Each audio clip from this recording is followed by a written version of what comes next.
Hey guys, today we're diving into another truly horrifying case. If you want to support my channel, make sure to subscribe and stay active. It really helps me out. I'd be super grateful for that. Let's get started. Achieving greatness in professional sports often involves a heightened level of intensity. Athletes train not just physically, but mentally. They prepare themselves to dominate their opponents. That competitive mindset can be just as crucial as the hours spent in the gym. Many say the most successful athletes thrive on what's called healthy sports aggression. But what happens when that mindset spills over into everyday life, turning into uncontrolled anger and outbursts beyond the arena? The story of former American professional mixed martial artist Jonathan Koppenhaver, better known by his fight name, War Machine, is as compelling as it is disturbing. He went from rising star on a popular reality show to a controversial MMA fighter and successful adult film performer to a convicted offender serving life behind bars. Throughout his career, he built a persona around being a brash, confrontational figure. That image, tough, unpredictable, defiant, made him recognizable and helped boost his popularity. But somewhere along the way, the lines between the character he played and the person he was began to blur. He didn't just step into the cage to fight. His whole life started to feel like a permanent battleground. Jonathan Paul Koppenhaver was born on November 30th, 1981, in the suburban town of Simi Valley, just outside of Los Angeles. He was the oldest of 3 siblings in a working-class family. His father, of German descent, was a dedicated officer in the Los Angeles Police Department, hardworking and disciplined. His mother, an American with Mexican roots, had worked as a nurse in a local hospital. But after the birth of their first child, she decided to leave her job to focus entirely on raising the family and managing the household. Jonathan, often just called John, grew up very close with his younger brother and sister. For a time, their home life was relatively happy and things seemed stable. But after the birth of their youngest sibling, their mother began to spiral into a deep emotional struggle. She slipped into a long-term depression and, searching for relief, began drinking heavily. What started as a coping mechanism soon became a daily habit. Their father worked long hours and was rarely home, unaware of how much things were deteriorating. Over time, their mother's condition worsened, and she began using illegal substances. By the time John was around 10, he had taken on the role of caregiver, not only for his brother and sister, but for his mother as well. He was doing well in school, helped the younger ones with homework, learned to cook, and took care of the house. At the age of 13, John experienced a traumatic event that would haunt him for the rest of his life. One evening, while the entire family was at home, his father suddenly collapsed from a heart-related emergency. Their mother was unconscious after taking another dose of substances, leaving John as the only one able to act. He immediately called emergency services and tried to perform life-saving measures on his own, doing everything he could to keep his father alive until help arrived. Tragically, John's efforts weren't enough. His father passed away before paramedics reached the scene. John was just a kid, but no matter how much he did, he couldn't shake the feeling that he had somehow failed. That burden stayed with him, leaving a heavy emotional scar. What's even more shocking is that despite his mother's ongoing struggles with alcohol and illegal substances, no action was taken to remove the children from her care. They remained with her, and John, still barely a teenager, became the de facto head of the household. They lived off modest savings left by their father, while their mother spent most of her assistance checks on alcohol and powerful chemicals. Despite the chaos at home, John continued to excel academically and was considered one of the top students in his class. Teachers often remarked on his intelligence, drive, and quick thinking, but his behavior outside the classroom began to change rapidly. He became anxious, volatile, and quick to anger, frequently getting into arguments and physical fights with his peers. John started working odd jobs early on, doing whatever he could to help support his family. At the same time, he got seriously into sports, hoping to eventually turn that passion into a career. He found himself drawn to combat sports, not limiting himself to one style, but training across several disciplines. It gave him an outlet, a way to channel his aggression productively, clear his head, and stay focused. Over time, his training routine became a core part of his life. He hit the gym daily, and his coach quickly recognized his natural ability. John had serious potential, and many believed he could go all the way to the top. At the same time, he kept juggling work and school, and excelling at both. He was smart, physically gifted, and incredibly driven. Despite everything he had been through, John managed to graduate from high school with good grades and went on to college. He eventually enrolled at Dixie State University, majoring in biology. He had a sharp mind and did well academically, but the aggression never really left him. His struggle to manage emotions, especially anger, led to multiple run-ins with the law, including several arrests. Even as a teenager, John had made up his mind. He wanted to become a fighter and build a future in MMA. He trained constantly and competed in every event he could find, often coming out on top. Gradually, people in the fight world started to take notice. His name was being mentioned more often, and he was edging closer to a professional career. In 2000, at 19 years old, John decided to audition for a high-profile reality show called The Ultimate Fighter. Modeled after popular formats like Big Brother, this show quickly became a hit with American audiences, but with a twist. Instead of everyday contestants, it featured actual MMA fighters competing for a shot in the UFC. Initially, John didn't make the cut. He was rejected during the casting process, but not long after, one of the selected participants suffered a serious injury and had to drop out. Producers scrambled to find a replacement. While reviewing previous applicants, they landed on the name they had passed over the first time, Koppenhover. All the contestants were moved into one large house, where every room was fitted with multiple surveillance cameras. According to the rules, they had no access to phones, the internet, or any contact with the outside world. The grand prize for the show was a $1 million payout. Each week, one participant was eliminated, not through voting, but by the results of one-on-one fights. Whoever lost had to leave the show and go home. As with most reality TV formats, there wasn't a strict script. Spontaneity and raw emotion were encouraged. John, with his bold personality and confrontational style, quickly became one of the show's most visible figures. Audiences loved his confidence, and he quickly gained a fan base, turning into a breakout reality star. The Ultimate Fighter gained more attention for the drama inside the house than the fights in the ring. What started as a competitive sports series evolved into a kind of high-stakes reality drama.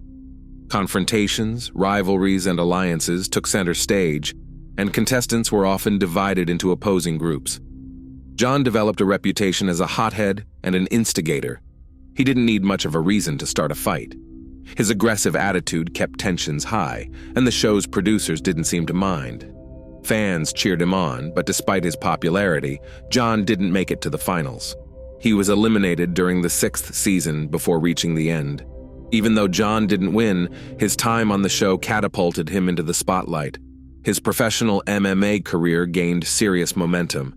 He made his UFC debut with a win over Jared Rollins.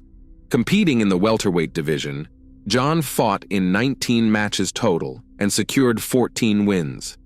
But outside the ring, things started falling apart. John's unpredictable behavior and inability to control his anger led to multiple run-ins with the law. On September 22, 2007, he was arrested for assaulting a man in a parking lot. The two had argued over a space, and the situation escalated into a physical altercation. John reportedly kept hitting the man until he lost consciousness.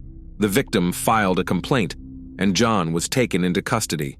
But instead of showing remorse, he gave a controversial interview, saying he had done the man a favor because he could have done more damage but chose not to.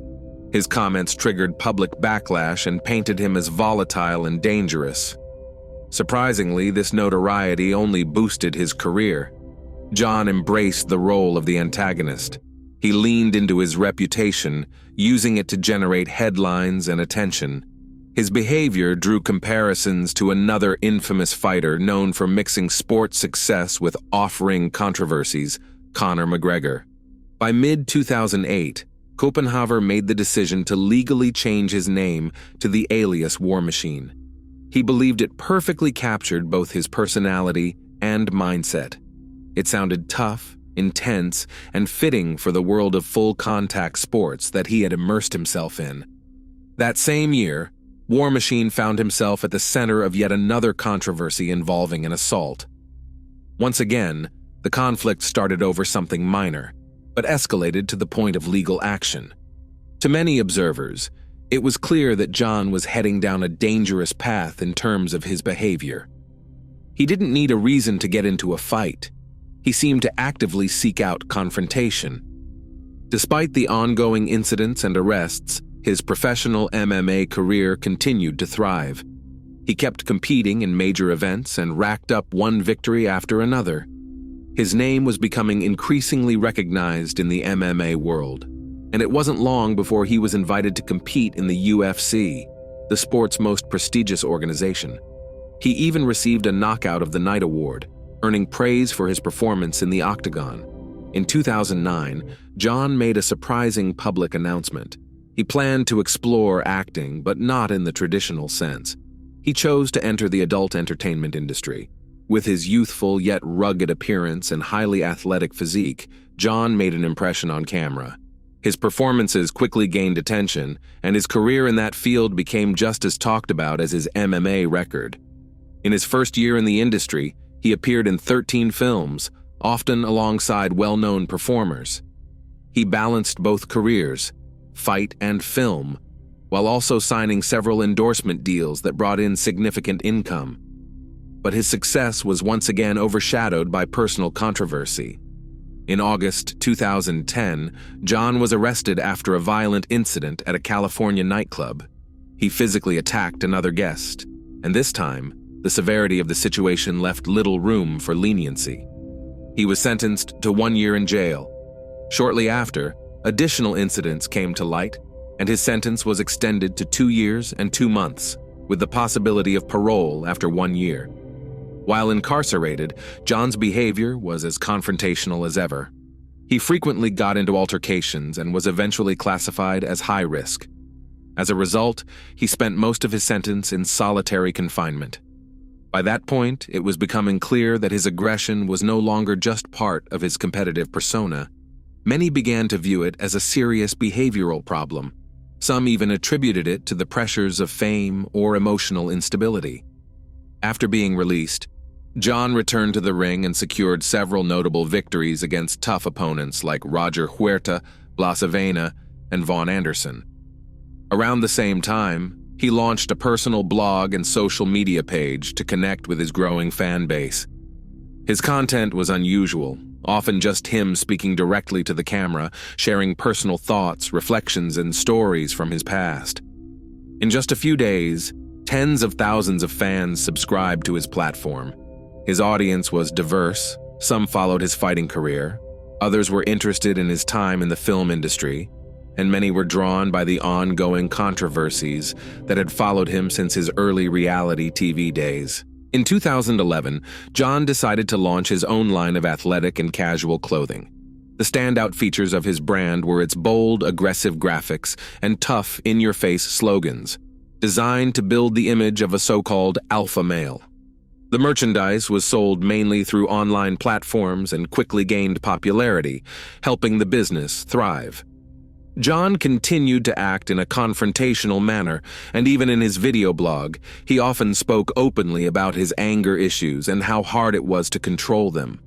His language was filled with profanity, and he frequently vented about people who annoyed him, sometimes claiming he wouldn't hesitate to use force if provoked.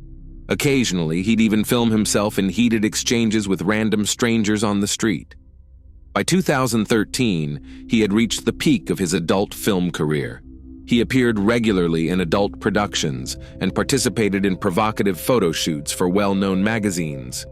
During one of these shoots, he was paired with a model named Christine McKinday, who was known in the industry by her stage name, Christy Mack. She was 11 years younger than John, but despite the age gap, the chemistry between them was immediate, and the two quickly entered into an intense relationship. A bit about Christine. Born in 1992 in a small town in Indiana, she came from a modest family with no ties to the entertainment industry. Former classmates and teachers remembered her as quiet, kind, and responsible, a girl who loved literature, took school seriously, and spent her free time dancing. During high school, Christine fell in love with a classmate, and the two began dating. Eventually, they decided to get married. Both sets of parents were strongly against such a young commitment, but the couple ignored the warnings. As soon as they both turned 18, they made it official. Unfortunately, the marriage didn't last. They quickly realized they were unprepared for adult life. Love faded fast, and within 4 months, they filed for divorce. After the split, Christine wanted a fresh start and made the bold decision to leave home and move to Florida. She settled in Miami, where she took on any job she could find just to pay rent and stay afloat. She worked as a waitress, retail clerk, and even did promotional gigs, until one day she was scouted by a representative from a modeling agency. Christine's first gigs were catalog shoots for fashion brands, but soon she was offered more provocative modeling jobs that came with significantly higher pay. She agreed, and not long after, she began receiving offers to act in adult films. She chose a catchy stage name that soon became widely recognized. Christine became a regular in adult film productions, one of the most notable being a parody based on a popular superhero franchise. Her work earned her several industry awards. In February 2013, she opened her first boutique specializing in intimate apparel and lifestyle accessories. The business took off quickly, expanding into a growing retail chain. At the time they met, both John and Christine were already well-known and successful figures. Each had built a career in the media spotlight and had their own businesses selling branded merchandise. In many ways, they were equally popular. From the very beginning of their relationship, the couple was seen everywhere together. They attended award shows, red carpet events, and industry parties, often posing for photographers and giving joint interviews. They even signed a few brand endorsement deals as a couple with major companies. Within just a few months, John and Christine were viewed as inseparable, a striking, glamorous duo who seemed to have it all.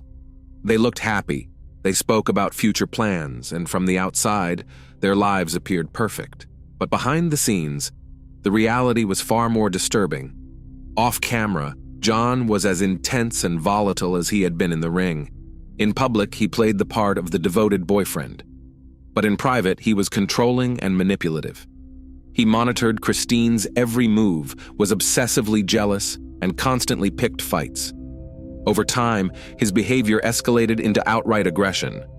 Christine became the target of frequent emotional and physical abuse. He would belittle her, make threats, and there were multiple occasions where he reportedly put his hands around her neck in fits of rage. During one of these episodes, her mother, who happened to be visiting, witnessed the incident firsthand. Horrified, she urged Christine to leave John immediately. John's temper flared easily. He didn't need a reason to explode. Once, during an argument in the car, he suddenly hit the gas and drove straight toward a wall, yelling that he'd take them both out. Christine barely managed to grab the steering wheel in time and avoid a crash. On another occasion, when a similar incident unfolded, she quickly unbuckled her seatbelt and jumped out at a red light. Christine tried to end the relationship multiple times, but John always managed to pull her back in, begging for another chance, making promises to change. Deep down, she knew there was no future with him, but she was afraid. She didn't know how to walk away without setting off another one of his dangerous outbursts. She endured it for a year, carefully weighing her options. Finally, in April 2014, she gathered the courage to have a serious conversation. Christine braced herself for the worst, but to her surprise, John calmly agreed that they needed a break. He told her he understood and seemed willing to give her space. It looked like he had accepted it and was ready to step back, but it only looked that way. For the first month after breaking up with John, Christine lived in a constant state of fear.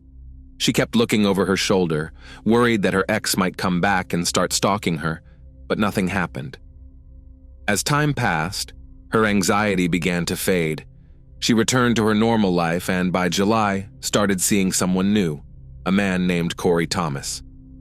On August 8, 2014, Christine and Corey were at her apartment in Las Vegas. They were lying in bed when John quietly let himself in using a key he had never returned. Without warning, he burst into the bedroom and immediately attacked Corey, striking him repeatedly with his fists. In a frenzy, John bit Corey multiple times, leaving deep wounds on his face, shoulders, and chest. Then he straddled him and began choking him. Christine, terrified, stepped in when she saw Corey starting to lose consciousness. Suddenly, John released his grip, grabbed Corey by the hair, and ordered him to get out and not to call the police, or he'd finish what he started. Shaken and terrified, Corey swore he wouldn't tell anyone. He grabbed a few belongings and ran out of the apartment, still dressing as he fled. True to his word, he didn't report the incident, a silence that nearly cost Christine her life. Once John was alone with his former girlfriend, things took a horrific turn. He beat Christine severely, then continued to subject her to prolonged physical and emotional abuse. The ordeal went on for more than 2 hours. By the end, she was bruised, bloodied, and barely conscious. Believing she had passed out, John stepped away to another room. Somehow, Christine managed to crawl to the window, push it open, and tumble outside. Thankfully, the apartment was on the ground floor, so the fall wasn't fatal. She began screaming for help. Neighbors quickly gathered and called emergency services. Christine's injuries were devastating. John had broken her nose, cheekbone, and jaw. He knocked out 12 teeth and came dangerously close to damaging one of her eyes. She also suffered broken ribs, a ruptured kidney, and liver damage. She lost a significant amount of blood and was diagnosed with a concussion. Her body was covered in bruises, cuts, abrasions, and bite marks. Despite the extent of her injuries and blood loss, doctors were able to stabilize Christine's condition. But by the time she was able to speak and recount what had happened, John had already disappeared. His whereabouts were unknown for a full week. Until on August 15th, he started posting on social media, sharing his version of the story and trying to paint himself as the victim. Authorities traced his phone signal and quickly located and arrested him. Interestingly, Corey didn't call the police until 3 hours after the attack. By that point, Christine was already in the hospital. During those hours of silence, she had been enduring horrifying abuse at the hands of someone who nearly ended her life. Some argued that Corey could have been held legally accountable for not acting sooner, but he claimed he was in a state of shock and feared for his own safety. In the end, no charges were filed against him, and he testified in court solely as a victim. While being held in custody awaiting trial, Koppenhaver attempted to harm himself.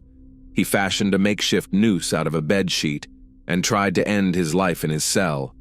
Fortunately, guards intervened in time and pulled him down. The incident resulted in a nearly 3-month delay in the court proceedings. During the trial, John repeatedly tried to portray himself as the one who had been wronged.